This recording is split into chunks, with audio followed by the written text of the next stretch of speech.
নমস্কার বন্ধুরা, স্নেহা গার্ডেনে সবাইকে স্বাগত। তো আজকে সকালে একটু বৃষ্টি হয়েছিল, তারপরেই চলে এসেছি ছাদ বাগানে, অর্থাৎ বৃষ্টি ভেজা ছাদ বাগানে চলে এসেছি। কিছু শাকসবজি তুলে নিয়েছি, আর সেই সঙ্গে কিছু প্রাকৃতিক সার তৈরি করেছি, জৈব সার। তো সেটা কীভাবে তৈরি করেছি এবং কত সবজি পেয়েছি পুরোটাই দেখাচ্ছি।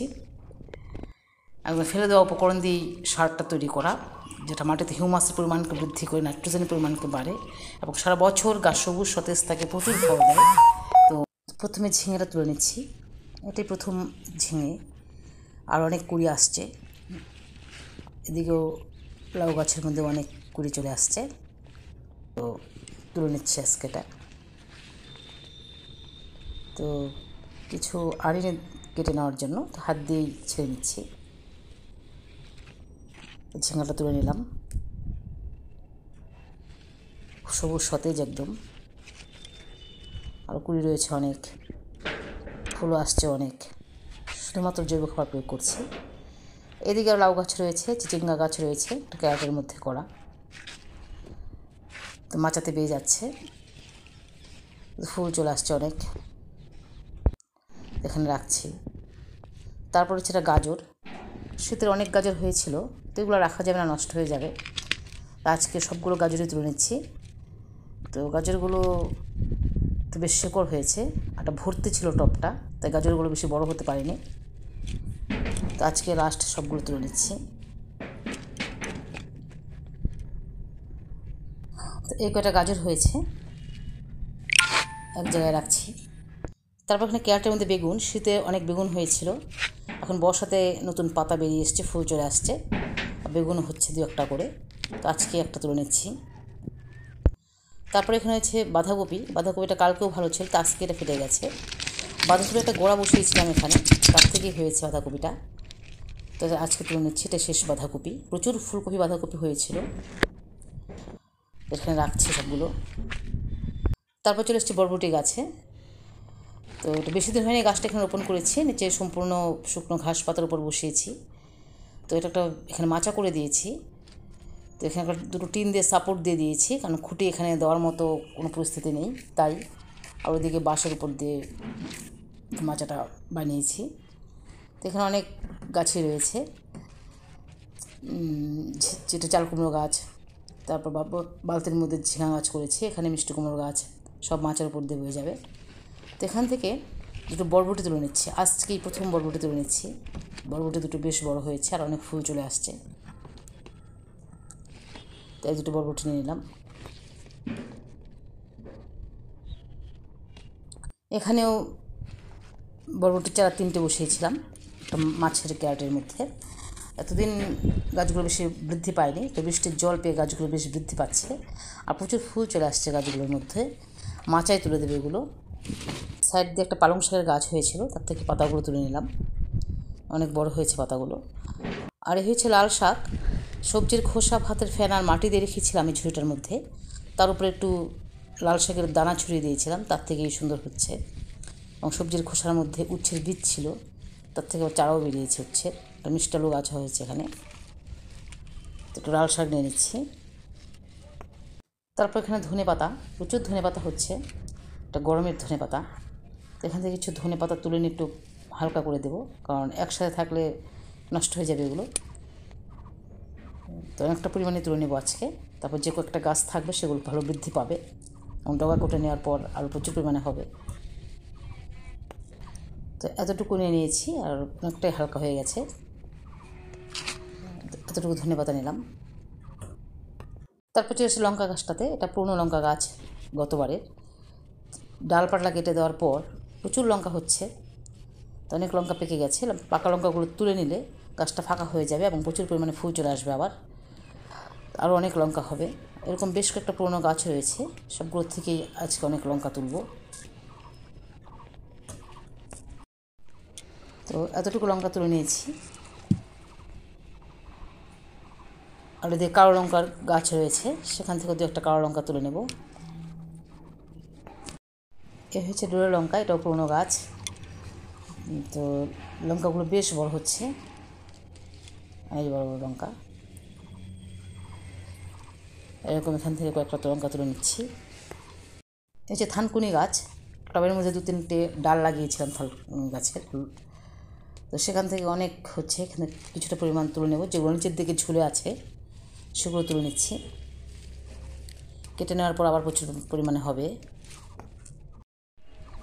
এখানে একটা লঙ্কা গাছ বস্তার মধ্যে, এটাও পুরনো গাছ। এটা বীজের জন্য লঙ্কা রেখেছিলাম, এটা সুন্দর পেকেছে লঙ্কাটা, এটা নিয়ে নিচ্ছি। আবার নতুন লঙ্কা অনেক আসছে, এদিকেও একটা আছে, দুটো বীজের জন্য রেখেছিলাম। এখানেও অনেক লঙ্কা গাছ রয়েছে, এগুলো পুরনো লঙ্কা গাছ। আর নতুন লঙ্কা গাছ করেছি আবার টবের মধ্যে। এখান থেকেও কিছু পরিমাণ লঙ্কা তুলে নেব। এই যে লঙ্কা,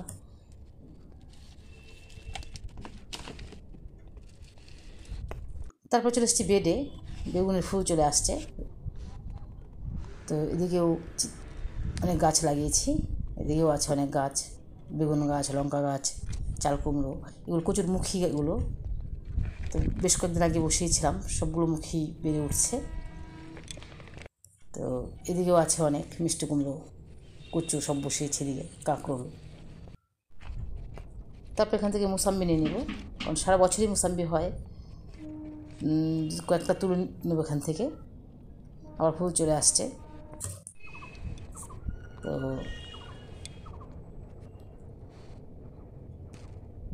নিয়ে নিচ্ছি।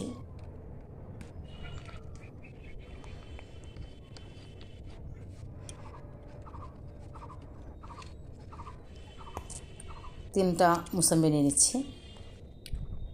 তারপর গাছটা দুটো খাবার প্রয়োগ করব। তারপর এই হয়েছে চিচিঙ্গা গাছ, এটাও 1 মাসের মতো হয়েছে। বালতির মধ্যে বসিয়েছি, আবার একটু মাচার মতো করে দিয়েছি, উপর দিকে বেয়ে যাচ্ছে। প্রচুর ফুল চলে আসছে, সবগুলি পুরুষ ফুল, স্ত্রী ফুল এখনও আসেনি। এই যে গাছটা, এখানেও একটা চিচিঙ্গা গাছ বসিয়েছি, এখানেও চারদিক দিয়ে বেয়ে যাচ্ছে গাছটাও, এটাতেও ফুল চলে আসছে। তো এখানে মাচার দেওয়ার মতো কিছু নেই, তো এদিক এদিক বেয়ে যাচ্ছে গাছটা। এই হচ্ছে লাউ গাছ, পুরনো লাউ গাছ, অনেক লাউ হয়েছিল। তো আজকে এখান থেকে শাক এবং ডাঁটা এগুলো কেটে নেব। তারপরে এখানে একটা লাউ গাছ কচু বসিয়েছিলাম, তো কিচেন ওয়েস্ট থেকেই চারাগুলো উঠেছে, এগুলো ফেলে দিইনি, বেশ বৃদ্ধি পাচ্ছে। এখানেও কচু বসিয়েছি। তো এই হচ্ছে প্যারা গাছ, ফুল চলে আসছে প্যারা গাছের মধ্যে, কেজি প্যারা, এটা অনেক প্যারাই হয় প্রতি বছর। ছাদ বাগান থেকে এতটুকু শাকসবজি নিয়েছি, অনেকটাই নিয়ে নিয়েছি, আর প্রচুর পরিমাণে হচ্ছে। সারা গরমকাল জুড়েই অনেক শাকসবজি আর পাবো, মাত্র শুরু। তো তারপরে ব্রকলি গাছ, তো বীজের জন্য রেখেছিলাম, তো বীজগুলো শুকিয়ে গেছে, আগেও একদিন তুলে নিয়েছিলাম বেশ কয়েকটা বীজ, তো আজকেও লাস্ট বীজ তুলে নিচ্ছি। তো সেপ্টেম্বর অক্টোবর মাসের দিকে তাহলে আমি প্রথমে ব্রকলি বসাতে পারবো, তাই বীজ রেখে দেওয়া, আর বাজারে বীজ পাওয়াই যায় না, খুঁজতে হয় অনেক। বীজগুলো তুলে নিচ্ছি এখান থেকে, এই যে বীজ।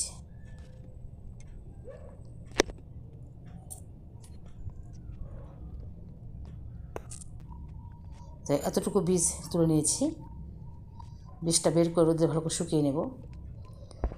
আর গাছটাকে তুলে নেব, তুলে গোড়াটা বালতির মধ্যে রেখে দেবো। এখানে আরও অনেক রয়েছে গাছের গোড়া, কারণ এর থেকে একটা জীবাণু সার তৈরি হয়, কারণ গাছের গোড়ার মধ্যে বিভিন্ন ব্যাকটেরিয়া, জীবাণুরা লেপ্টে থাকে, অণুজীব যে আমরা বলি সেগুলো। তো বালতির মধ্যে রেখেছি, বালতির মধ্যে আরও রয়েছে অনেক। তারপরে জল দিয়ে রাখবো, কারণ জল দিয়ে দিয়েছি, জল দেওয়াই থাকে, সেগুলো লিকুইডটা আমি খাবার হিসেবে ব্যবহার করি। তো কালকেই দিয়ে দিয়েছি খাবারটা। এই যে আরেকটা গাছের গোড়া, এটা পুরোটাই পচে গেছে। তাছাড়া একটা কার্বনিক অ্যাসিডও নিঃসৃত হয় এখান থেকে, যেটা মাটিতে হিউমাসের পরিমাণকে বৃদ্ধি করে। তো এখানে একটা গামলা, এটার মধ্যেও রয়েছে অনেক গাছের শেকড় জানো। তো এইভাবে আমি এগুলোকে জৈব সার হিসাবে ব্যবহার করি। তার কিছু সবুজ ঘাসও নিয়ে এসেছি, এটা ওটার মধ্যে মিশিয়ে রাখছি, এটা থেকে সবুজ সার তৈরি হবে। 2-1 দিন পর থেকে আমি গাছে ব্যবহার করতে পারবো, তো ঢেকে রাখছি এটা। তো আজ ভিডিওটা এখানেই রাখছি, দেখা হয় পরবর্তী ভিডিওতে। আর এই গাছগুলো কত বড় হয়, কত শাকসবজি পাই পুরোটাই দেখাবো, এবং বিভিন্ন ধরনের আরও খাবার তৈরি করছি, জৈব খাবার, প্রাকৃতিক জৈব খাবার পুরোটাই দেখাবো একটার পর একটা। তো আজ এখানেই রাখছি, আপনারা ভালো থাকবেন, সুস্থ থাকবেন।